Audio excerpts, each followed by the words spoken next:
उड़ान पाकिस्तान मंसूबा नए साल में नेक शगुन साबित होगा। मईशत में इस्तेहकाम आ चुका है, अब हमें आगे बढ़ना है। धरनों की सियासत करने वालों ने मईशत को तबाह किया।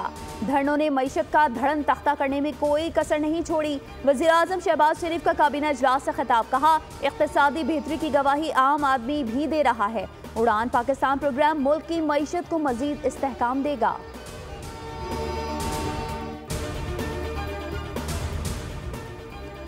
कुरम की सूरत हाल पर 3 हफ्ते से जारी ग्रैंड जिरगा। फरीकैन ने मुआहदे पर दस्तखत कर दिए। जिरगा मेंबरान के मुताबिक फरीकैन एपेक्स कमेटी के फैसले पर अमल दरामद के पाबंद होंगे। मामला तय और तहफ़्फ़ुज़ात दूर हो गए। 1 माह के अंदर दोनों फरीकैन अपने अपने बंकर्स खत्म करेंगे और असलहा सूबाई हुकूमत के हवाले करेंगे। फरीकैन के दरमियान मुआहदे का ऐलान पेशावर गवर्नर हाउस में होगा।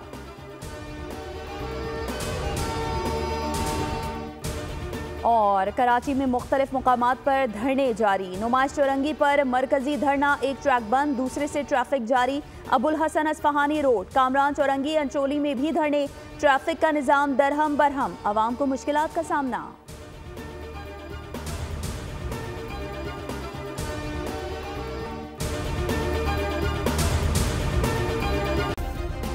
सब्सक्राइब करें और बेल दबाएं ताकि कोई खबर रह न जाए।